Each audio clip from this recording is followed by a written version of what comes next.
Okay, I'm Barb Wagoner Soderberg. I grew up in Tower and lived 40 years in Duluth, and now I'm back at Eagles Nest Lake here. And I think I'm here to talk mostly about my dad, Howard Wagoner. That's right. Tell us a little bit about your family. Okay, so we grew up here. We came here in '52. My dad was working for the Minnesota Department of Natural Resources and moved here for a job, and I was 3. I was 3 when we moved here.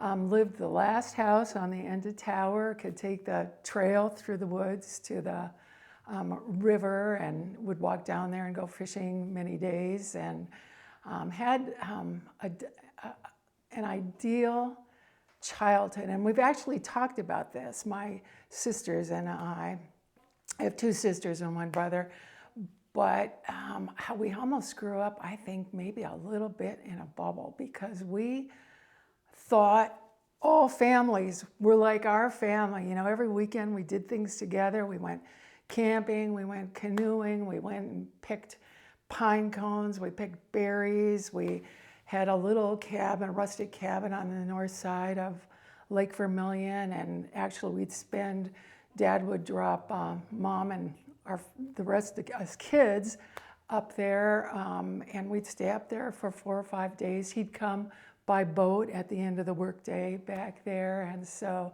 you know, grew up in the outdoors with Dad, working for the DNR. He'd come home with surprises for us at the end of the day, a bucket full of berries, or I think once he brought us a baby rabbit home or something. But yeah, I mean, we just grew up spending time in the outdoors, fitting a lot of stuff in every day, being fairly fit because our parents were planting gardens and, you know, doing a lot of chores, mowing lawns and cleaning house before we could go out and play and that kind of thing. But yeah, really a lucky family, I think, all the way around. Most of my siblings live around here. My older sister, Linda, lives in Embarrass, well, just outside of Tower, so I think it's probably officially Tower. Karen lives in Embarrass, and my brother lives in Sedan, and now after the time we spent in Duluth, we're back at Eagles Nest and enjoying the woods out there.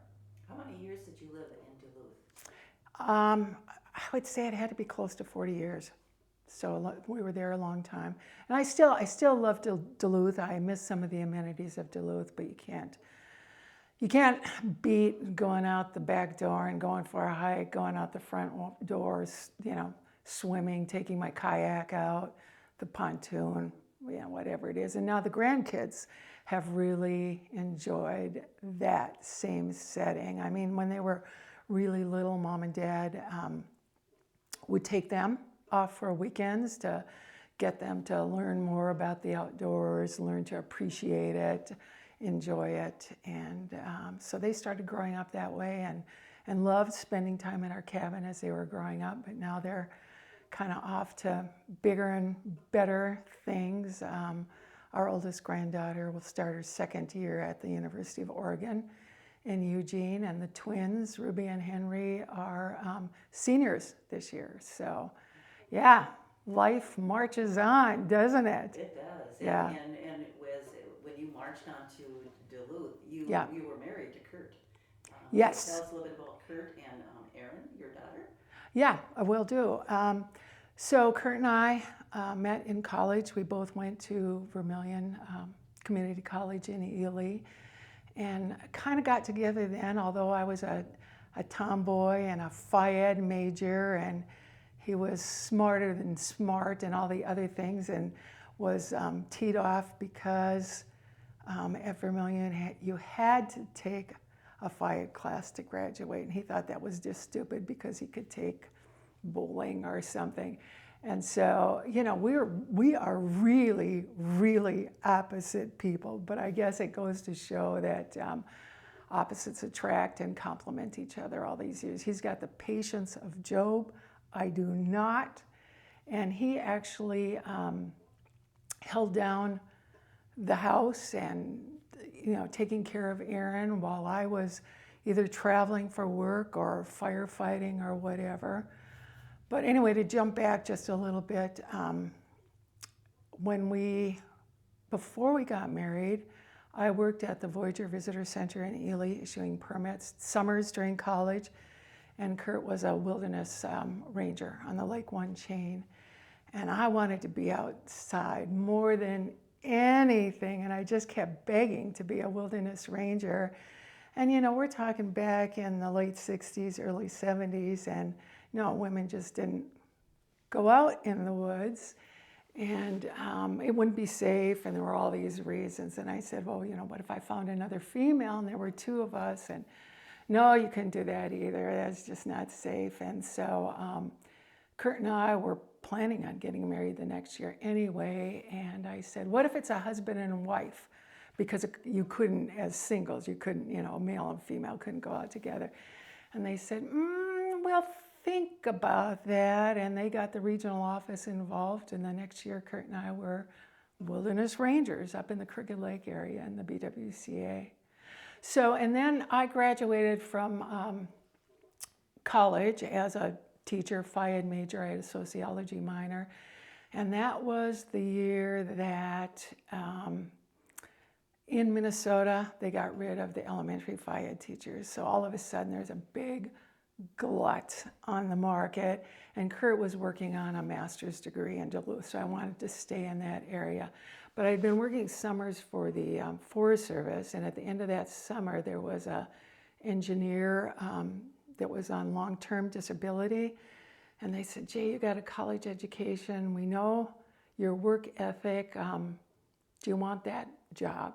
And so all of a sudden, I was an engineering technician for a while. And then I just got into other jobs in the Forest Service, and then just kind of worked my way up, stayed on the Superior National Forest, which is really unusual. And when I retired, I was in charge of wilderness, recreation, engineering, public information, archaeologists.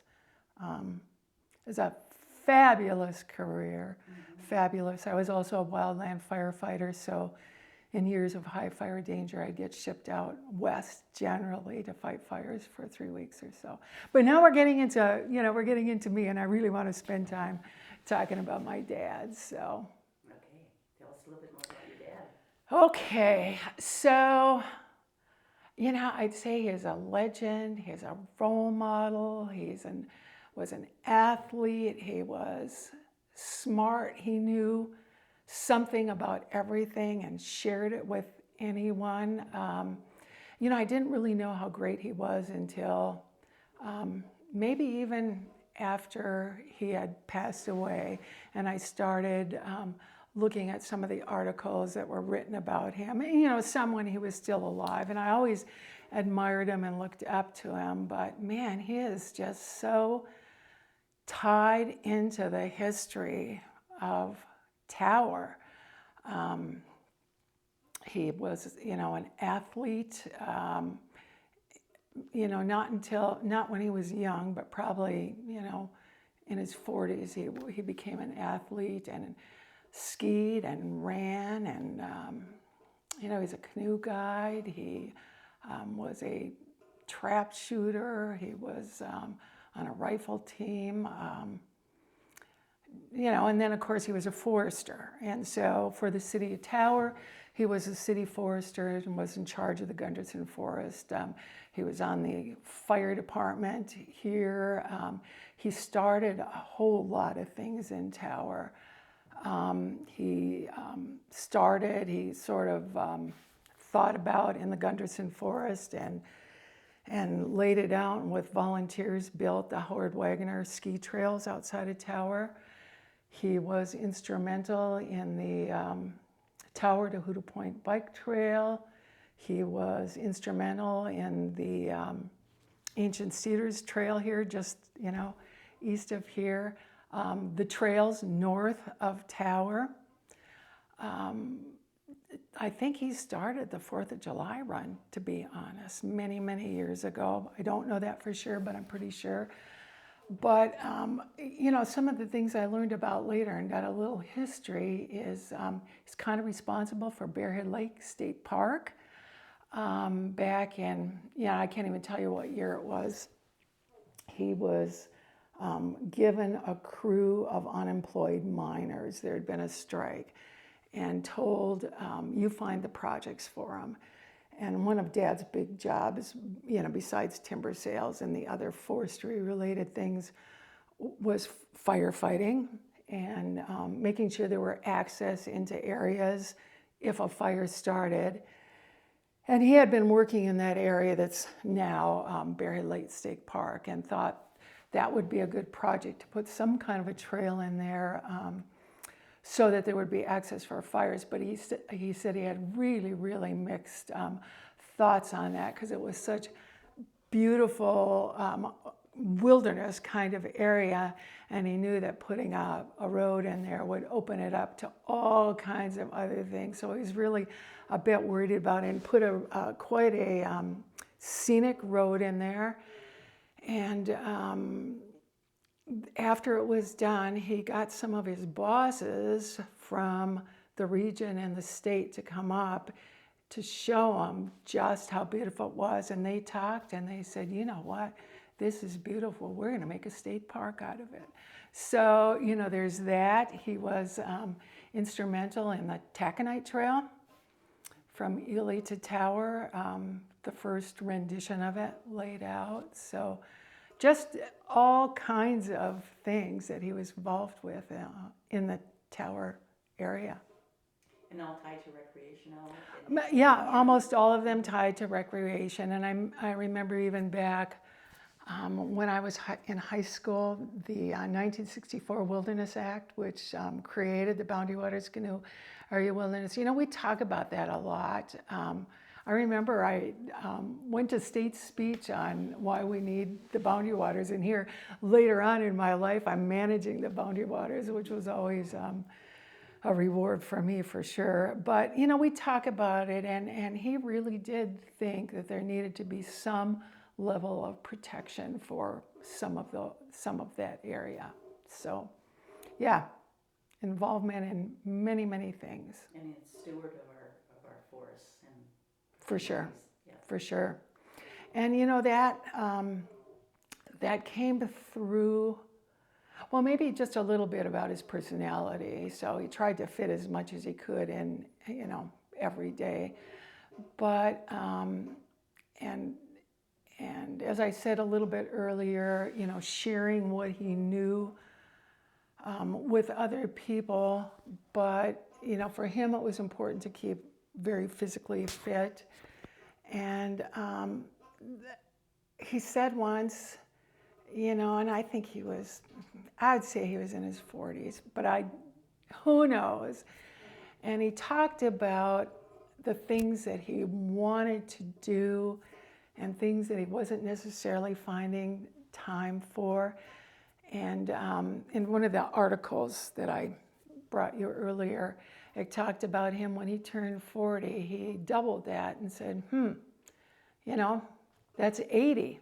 A lot of people don't live to 80. I better get busy doing some of the things that I really want to do. And I would say he took risks.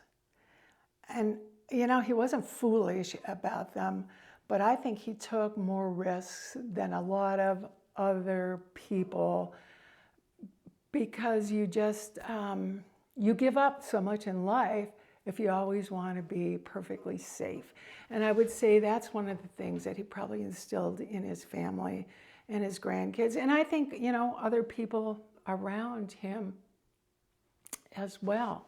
Okay, so let's, when I was talking about Dad and the kids and the rest of it, I kind of left my mom out of it. And so I want to talk about her just a little bit too, because she was a partner to everything he did. And when she wasn't a partner in doing it with him, she was supporting him in some way or another. But they hunted together, they raced together, they went on adventures together.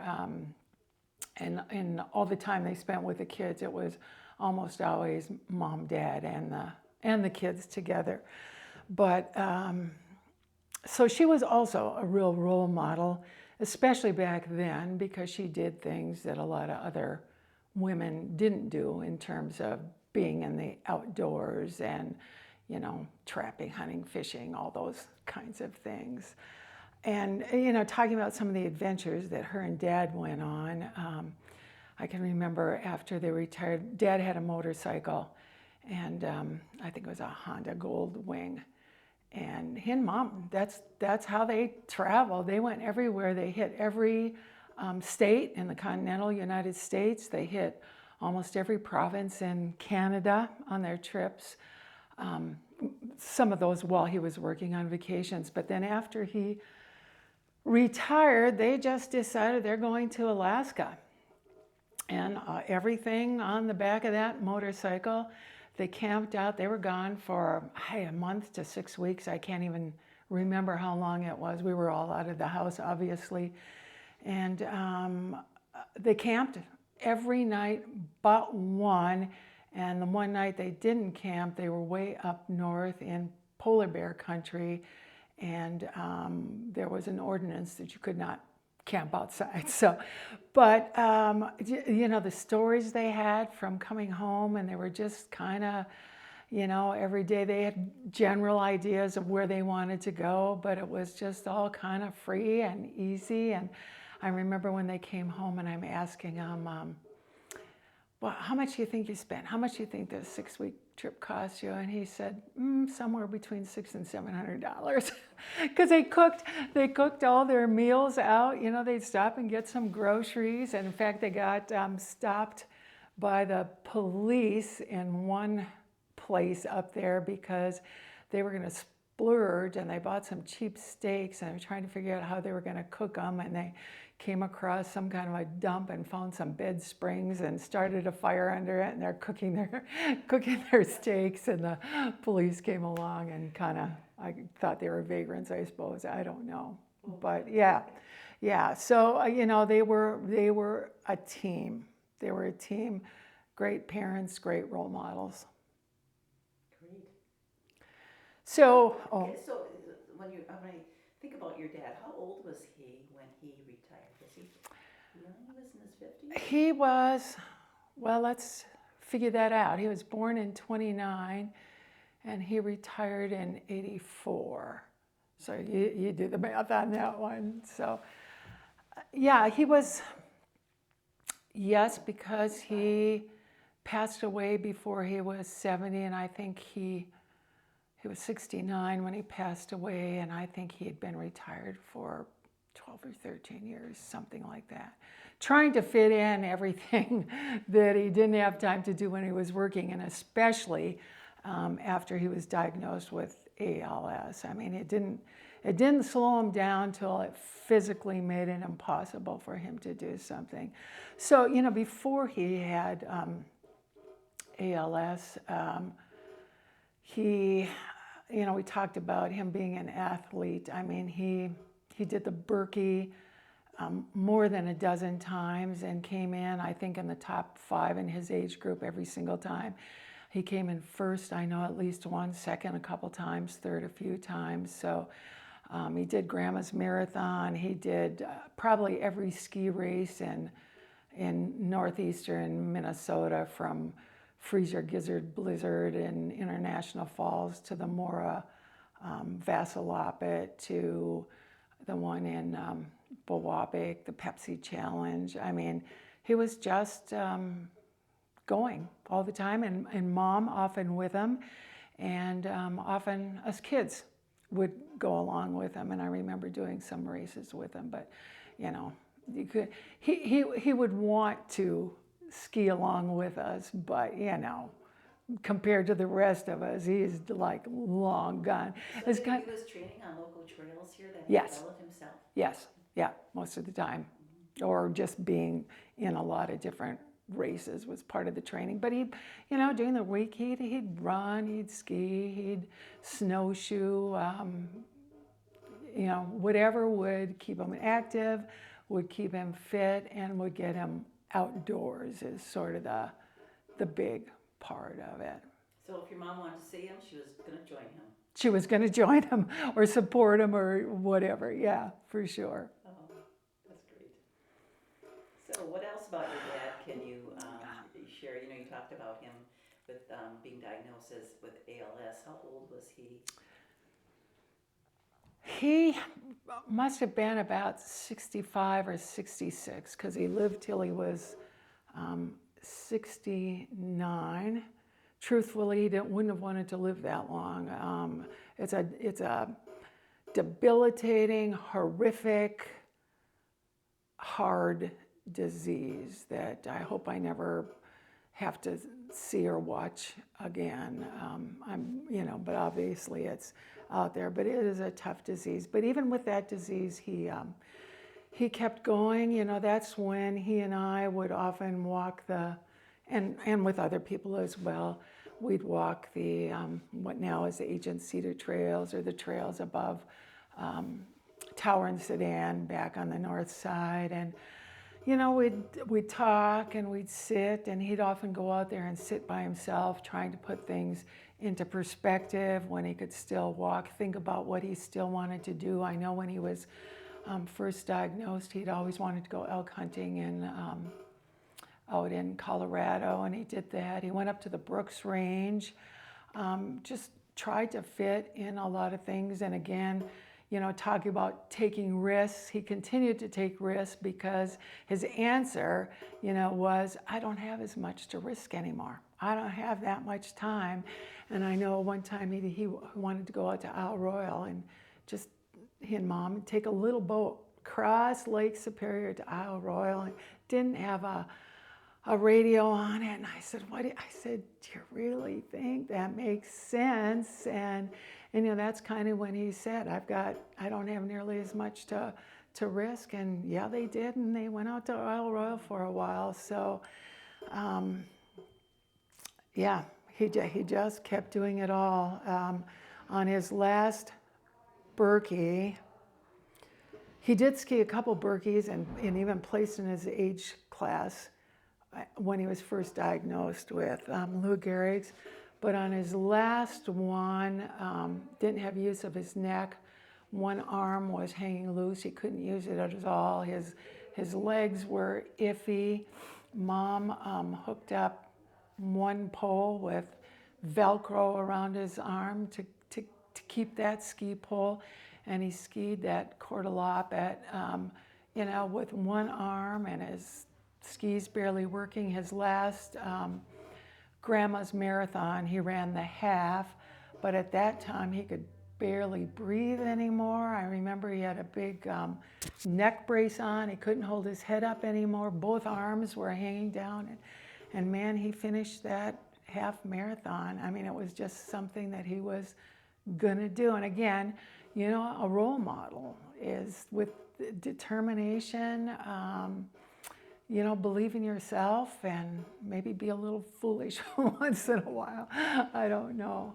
There was a story in one of these articles that I really appreciated. A couple different stories where they interviewed a lot of other people who talked about him, and they talked about him being the consummate outdoorsman. They talked about nobody's faster in the woods than him. Nobody could keep up. He was, like a deer. He was fast and agile. He could go over anything. They talked about his co-workers, about the term forest ranger being made for somebody just like him. They talked about his common sense. They said he had more common sense than anybody they knew.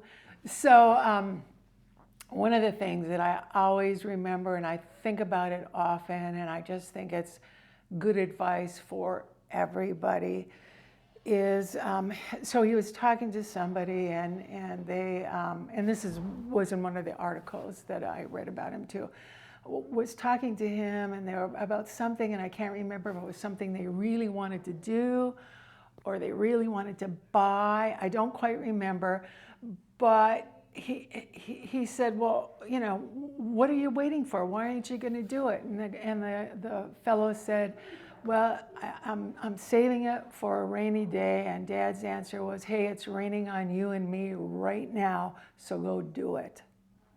I remember that story. Yeah. Yeah, good words of advice. Good words of advice. That's about all I can think of. there anything other aspect? I mean, I kind of like but if you're going to make copies of some of this, I sort of like what's on the bottom of this one. It's, he would say, just get out and outside and enjoy life. But, this is a pretty good summary of, but, you're sure welcome to take these as long as you Your grandkids, get. they weren't living when your dad was living, your grandkids. Erin was just little, wasn't she? Erin was just little, Yeah. and I probably said grandkids, but I meant their grandkids, yeah.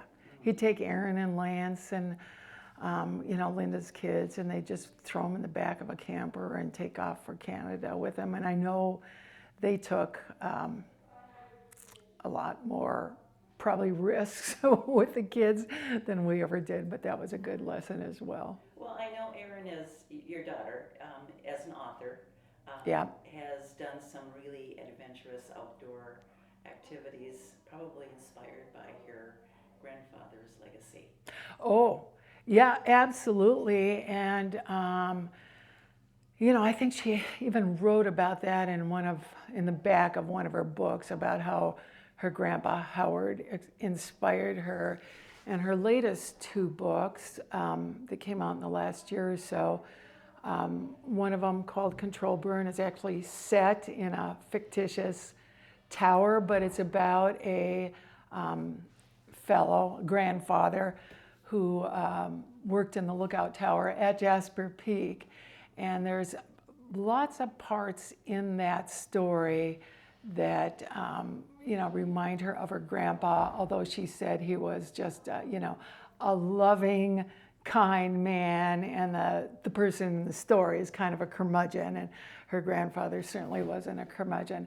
But we spent a lot of time here when Erin was growing up, and a lot of her stories come from her time in the Northwoods. And the one that came out after that is called Just Keep Walking, and that one is set on the Superior hiking trail. And Erin ended up hiking I think it's 300 and some miles of it, because she wanted to make sure that the setting was accurate in this story. And, I find that really, she hiked the first 100 miles with her 10-year-old son. They did that together.